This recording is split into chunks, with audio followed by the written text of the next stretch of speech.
Assalamualaikum warahmatullahi wabarakatuh.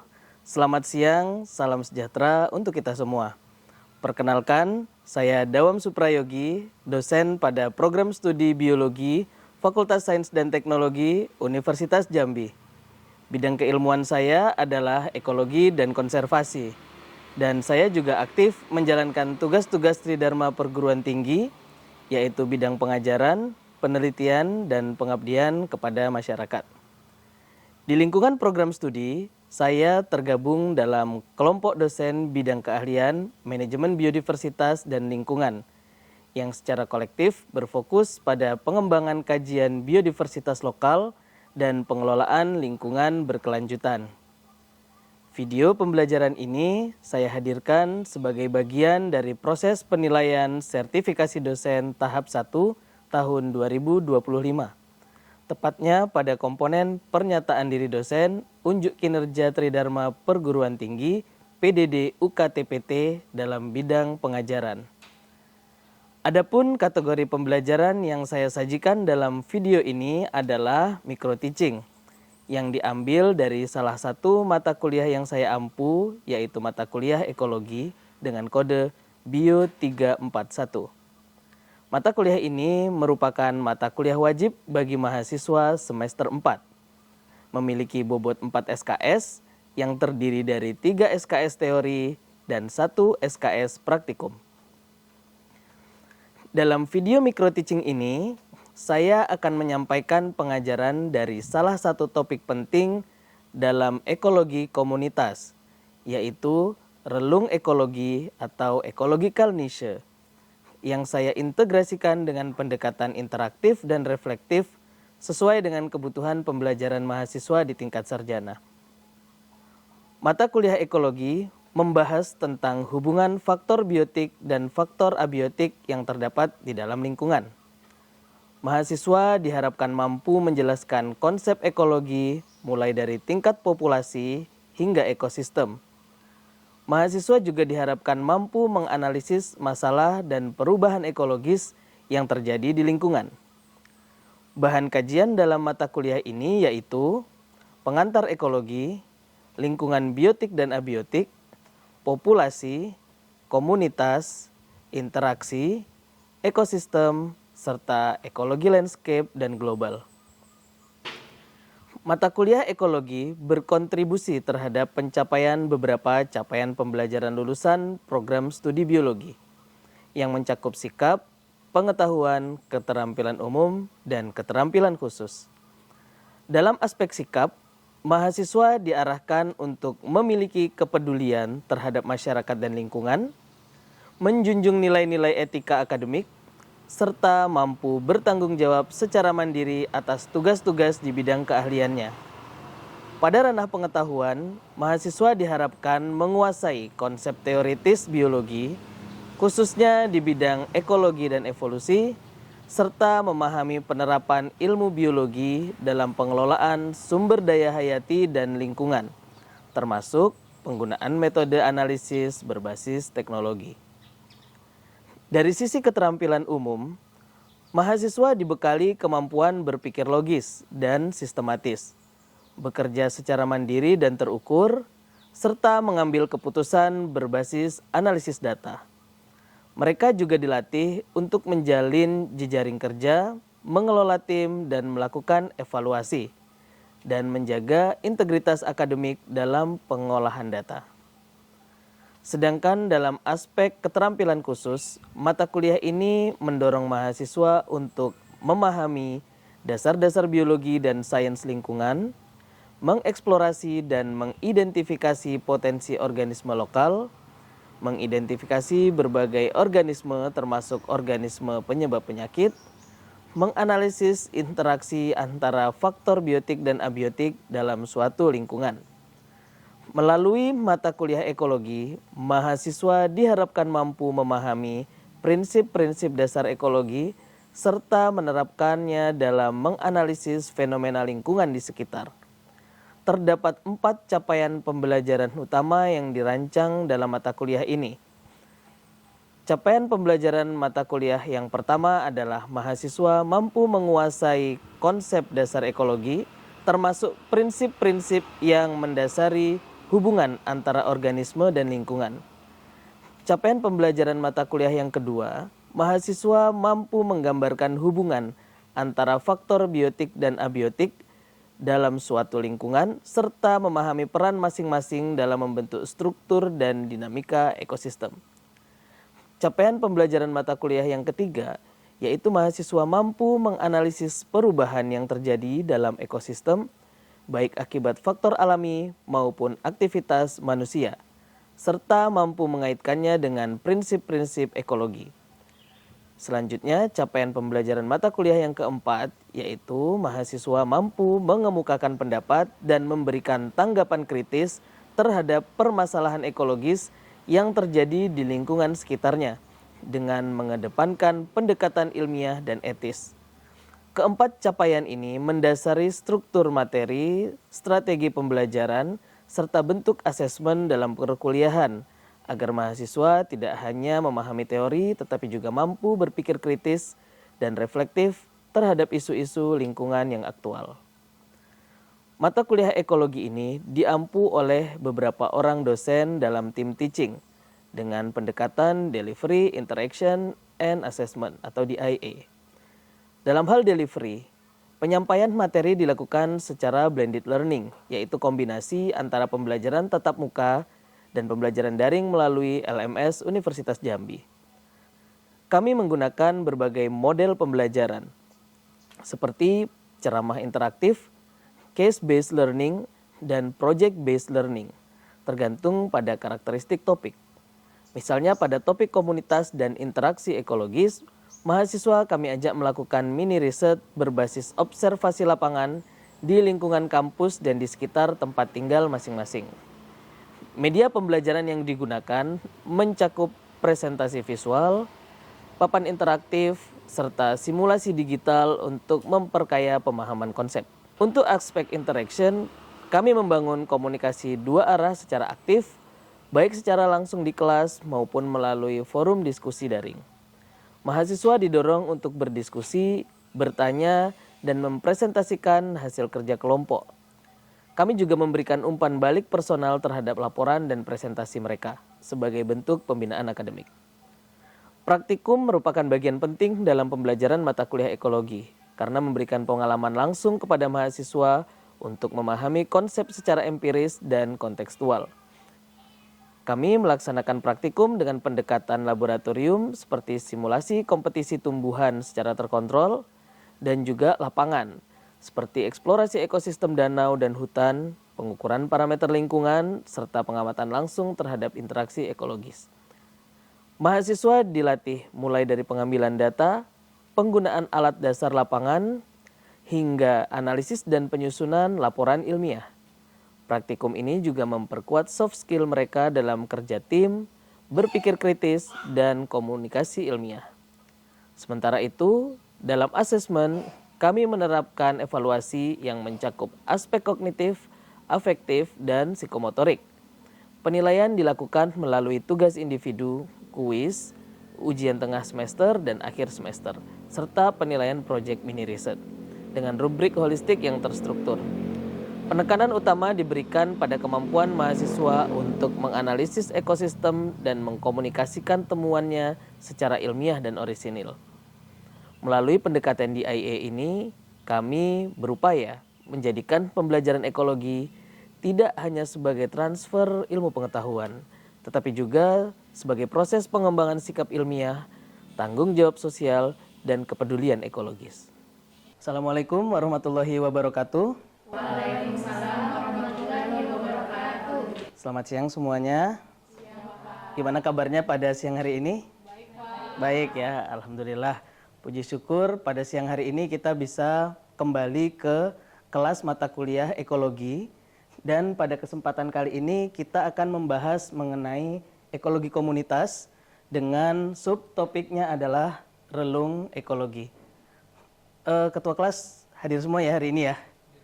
Oke, kita bisa mulai untuk pembelajaran hari ini. Sebelum kita mulai ke tujuannya, marilah kita berdoa menurut agama dan kepercayaan masing-masing. Berdoa disilakan.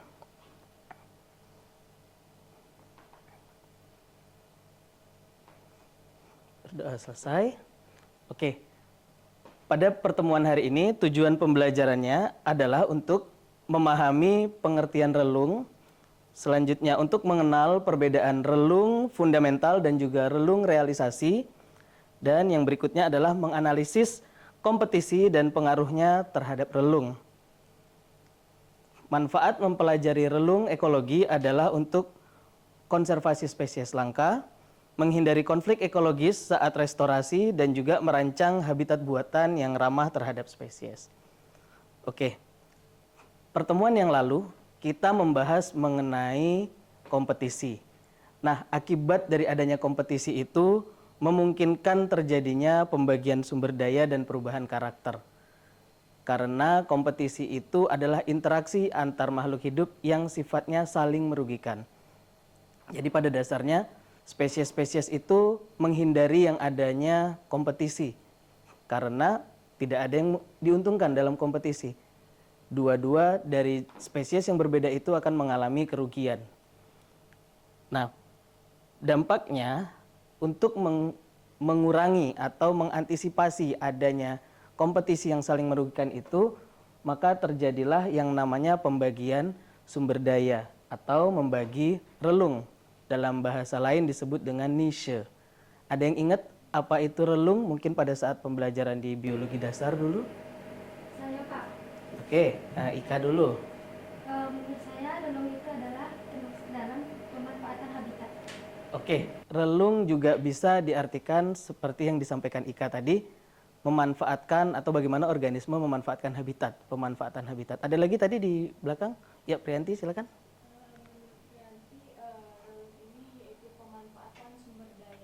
Oke, terima kasih. Relung juga merupakan pemanfaatan sumber daya. Sumber daya itu banyak. Tidak hanya sumber daya yang biasanya kita lihat, oh sumber daya itu makanan ya Pak, minuman ya, itu termasuk. Tapi tidak hanya itu, termasuk juga ruang, waktu, itu juga sumber daya. Bisa kita contohkan di ruangan kelas ini. Sekarang pukul 14.45. Ini jadwal mata kuliah kita, mata kuliah ekologi. Agar kita tidak terjadi kompetisi tadi, yang akibatnya adalah negatif-negatif ya, saling merugikan, kita tidak boleh masuk ke kelas yang dijadwalkan untuk mata kuliah lain di pagi tadi. Maka kita membagi sumber daya ruangan ini sesuai dengan jadwalnya. Nah, penjadwalan mata kuliah itu juga secara langsung sebenarnya adalah pembagian sumber daya. Itu juga membagi niche atau relung. Nah, relung itu secara ekologis bisa disebut sebagai peran. Peran yang dimainkan oleh suatu spesies di dalam ekosistem. Perannya sebagai apa? Dia memanfaatkan sumber dayanya bagaimana? Dia memanfaatkan habitat ya Kak ya? Memanfaatkan habitatnya bagaimana? Nah, itu peran yang seperti itu nanti kita coba kaji. Suatu organisme memanfaatkan sumber daya biotik dan abiotik di lingkungannya. Nah, ini contohnya. Relung ekologi itu mencakup pembagian habitat tempat organisme itu hidup. Di sini ada gambar satu pohon cemara, yang ditempati oleh 5 jenis burung. Dan tentunya karena tadi konsepnya adalah kompetisi itu saling merugikan, kelima jenis burung ini tidak ingin dong ada hal yang merugikan bagi dirinya. Sehingga gambar skematis ini menunjukkan pembagian tempat si burung-burung ini mencari makanannya. Nanti secara grafisnya saya tunjukkan. Di sini terlihat ada yang di bagian bawah hingga tengah, ada juga yang di tengah hingga atas, bahkan ini ada yang di atas banget. Nah, ini salah satu pembagian sumber daya. Sumber dayanya sama-sama pohon cemara, tetapi dimanfaatkan di tempat-tempat yang tidak saling merugikan satu sama lain. Ada juga bentuk pola aktivitas. Tadi saya contohin pembagian ruang kelas ya. Di sini juga disebutkan pola aktivitas adalah organisme itu menentukan waktu-waktunya kapan organisme itu aktif. Ada pohon mangga di halaman, buah mangganya dimakan oleh kelelawar. Buah mangga juga bisa dimakan oleh larva serangga. Ada ulatnya di dalamnya. Bisa juga kalau sudah terbuka dimakan oleh semut. Waktunya mungkin beda-beda. Kelelawar makannya malam ya biasanya ya. Kita biasanya ngelihatnya pagi-pagi, manggaku sudah bolong dimakan kelelawar gitu ya. Setelah itu mungkin nanti datang semut, datang serangga yang lain, dan lain sebagainya. Jadi waktunya berbeda-beda. Yang ketiga juga bisa juga sumber dayanya yang diperoleh dari habitatnya yang dibagi-bagi. Tidak seutuh dari sumber daya. Berupa pohon itu dimanfaatkan utuh oleh si satu jenis burung, kan enggak. Dibagi-bagi di situnya. Oke. Nah, ini secara skematis, secara diagram pembagian habitat atau pembagian sumber daya pohon tadi itu yang dimanfaatkan oleh 5 jenis burung. Ada yang memanfaatkan di sisi bawah secara dominan, ditandai dengan warna kuning ya. Yang ini lebih ke tengah, ini ujung atas banget, dia nggak ngambil yang bawahnya, atas aja. Ini tengah ke atas, ini juga tengah ke atas tapi polanya berbeda. Jadi tujuannya sama-sama untuk membagi sumber daya agar menghindari adanya kompetisi yang saling merugikan. Oke, untuk jenis-jenis relung ada yang disebut dengan relung fundamental dan ada relung realisasi. Dari panahnya kita lihat, dari relung fundamentalnya dulu ya. Relung fundamental adalah sumber daya yang secara teoritis mampu digunakan oleh si organisme atau spesies. Tapi nanti dengan adanya interaksi dengan spesies lain, tidak selalu semua relung fundamental itu bisa digunakan. Nah, yang memang benar-benar digunakan itu nanti akan disebut dengan relung realisasi. Kita kasih contoh. Misalnya tadi ada yang datang pertama masuk kelas. Bisa milih duduk di depan, duduk di samping, di belakang pun boleh. Saya lagi males kalau di depan nanti ditunjuk, duduk belakang gitu. Bisa karena dia datangnya awal. Coba yang datang pas kelas tadi udah mau mulai. Masa disingkirkan temennya, aku duduk sini dong, sini kursi buat aku. Kan itu jadi kompetisi yang sifatnya negatif-negatif tadi. Bisa berantem keluar dari kelas. Jadi kalau yang datangnya duluan, sumber daya berupa kursi dalam ruangan ini bisa dipilih di mana saja. Tapi dengan adanya interaksi, adanya mahasiswa lain yang masuk, mungkin ada juga yang mau pinjem kursinya dibawa keluar. Interaksi itu menyebabkan adanya batasan-batasan dan akhirnya si A duduknya di sini, si B duduknya di sini, si C duduknya di sini. Nah, itu karena adanya interaksi dengan organisme lain meskipun kita sama-sama sebagai pengguna kelas. Itu ya. Jadi nanti kita lihatkan contohnya di ini. Ini adalah talamus dan balanus. Bahasa Indonesia secara umum disebut dengan teritip. Pernah dengar balanus? Atau talamus? Balanus mungkin yang pernah dengar ya. Ada di film SpongeBob kalau nggak salah. Ya, ini teritip teman-teman. Teritip itu kalau yang pernah main ke pesisir, dia sering nempel di kapal, sering nempel di dinding-dinding karang misalnya ya. Atau kalau ada dermaga, dia di kaki-kaki dermaga itu dia sering nempel di situ. Ternyata dari dua jenis ini, nanti kita gambarkan mana relung fundamental dan mana realisasinya. Ini gambarnya sudah menunjukkan ya, yang biru adalah punyanya balanus, yang coklat adalah punyanya tamalus. Nah, yang balanus warna biru, fundamentalnya itu tidak tinggi. Jadi dia hanya bisa dari surut ya. Surut rendah sampai tidak sampai pasang tinggi, sampai tengah doang. Nah, kalau yang si tamalus dari surut terendah sampai pasang tertinggi dia bisa hidup. Fundamentalnya, kalau tidak ada saingan dengan jenis lain. Karena dia hidup bersama, kan tadi sifatnya menghindari adanya kompetisi ya. Maka masing-masing mencari zona aman, zona nyaman. Yang fundamentalnya memang cuma setengah, tapi ternyata dilihat di sini kompetitor yang cukup kuat, dia menempati di sini. Sesuai dengan batas relung fundamentalnya. Nah, si tamalus karena dia agak lemah dalam kompetisi ini, dia memilih tempat yang tidak ada saingannya, dia ngambil ke atas. Nanti kita lihat skemanya juga. Nah, seperti ini. Tamalus itu sebenarnya lebar banget nih bisa dari paling bawah sampai paling tinggi. Tetapi si Balanus itu menggeser tempat tinggalnya si Tamalus karena dia punya sifat kompetitif yang lebih besar. Dia lebih kuat istilahnya gitu ya. Dia lebih kuat sehingga dia menggeser tempat hidupnya nih. Ibaratnya begini nih. Didorongnya nih. Kamu yang bisa hidup di sini, aku mau tinggal di sini. Kamu geser ke sana gitu ya. Buktinya apa? Buktinya kalau Tamalusnya yang lebih kuat, Balanusnya yang nggak hidup kan? Tempat ini kan diambil semua sama dia. Kalau yang ini yang lebih kuat, maka dia akan bisa menempati sampai ke sini tadi. Ternyata karena memang Balanus yang lebih kuat, didorongnya Tamalus ini, kalau kamu mau hidup di sini juga, jangan ganggu tempatku. Kamu yang di sana aja yang aku nggak bisa hidup kan gitu jadinya ya. Nah di sini terlihat nih mana yang relung realisasi. Realisasinya seperti gambar yang di sini. Realisasi itu namanya real ya. Real itu kenyataannya. Pada kenyataannya akhirnya dia hidup bersama tanpa mengalami kompetisi yang saling merugikan. Tetapi dengan memilih tempat yang masing-masing. Di sini dia nyaman di sini karena nggak tergusur sama si Balanus. Ya Balanus memang nggak bisa sampai terlalu tinggi kayak gitu ya. Nah itu jadi bedanya tadi yang fundamental adalah secara teoritis dia bisa hidup di mana.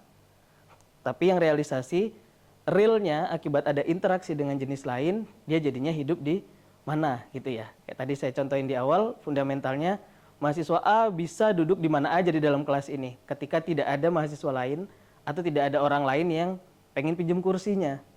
Tapi ketika mahasiswanya sudah datang semua, gak mungkin dong semuanya akan pengen duduk di pojok kanan depan gitu kan, gak mungkin. Tumpuk-tumpuk nanti ke atas mahasiswanya kan, gak mungkin. Jadi ada yang namanya realisasi, apa yang nyata terjadi di alam. Oke, di sini terlihat strong kompetitornya atau kompetitor yang kuatnya tadi yang mendorong relung fundamentalnya sehingga sama-sama enak nih hidup sama-sama gitu ya. Jadi dia tidak ke sini tapi ini yang didorong ke sana. Oke, sampai di sini ada yang mau ditanyakan? Oke, silakan berdiri ya. Oke, izin bertanya Pak. Ya. Kan tadi tentang relung. Tapi bagaimana jika kompetitor yang kuat ini hilang dari lingkungan yang sama Pak? Oke, terima kasih.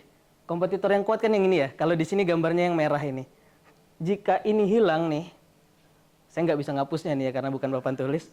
Kita anggap ini hilang, maka si Tamalus yang tadinya dia lemah, dia malah bisa memanfaatkan relung fundamentalnya secara maksimal. Mungkin dia bisa hidup dari pasang tertinggi sampai dengan surut terendah. Jadi kalau dari gambar yang tadi, gambar yang ini, jika strong kompetitornya ini hilang, maka gambarnya dari atas ini sampai bawah ini akan menjadi berwarna coklat.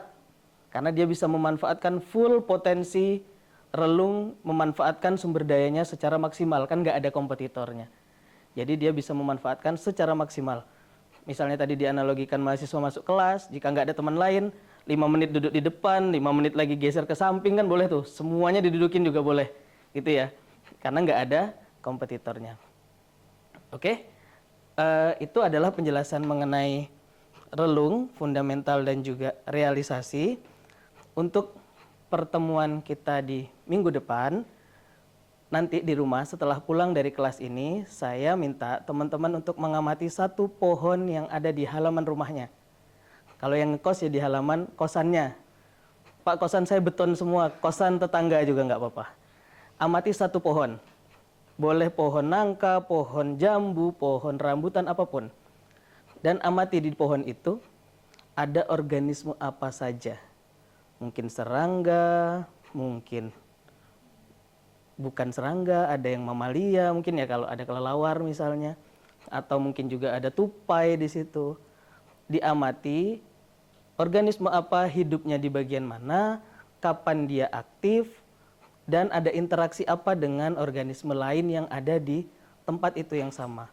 Boleh diamati, dicatat nanti berapa jam pengamatannya. Misalnya pagi saya ngamatin dapatnya ini, siang dapatnya ini, malam dapatnya ini. Oke, di minggu depan saya minta teman-teman semua untuk menceritakan pengalaman mengamati pohon di halaman rumahnya itu tadi. Oke, siap ya? Oke. Nah, untuk pembelajaran mengenai relung ini kita tidak hanya mempelajari tentang ekologi, tapi juga kita belajar bagaimana menghargai batasan dan kebutuhan makhluk lain. Jadi ini menjadi dasar bagi etika lingkungan untuk dapat hidup berdampingan tanpa saling menyingkirkan. Jadi sama-sama bisa hidup dengan baik. Begitu juga ini bisa diterapkan dalam ranah kita bermasyarakat, bertetangga, bagaimana agar bisa hidup bersama-sama tanpa harus saling sikut-sikutan di kanan kiri. Begitu ya. Terima kasih untuk pembelajaran hari ini. Sebelum kita akhiri, mari kita tutup kembali dengan berdoa bersama. Berdoa, disilakan.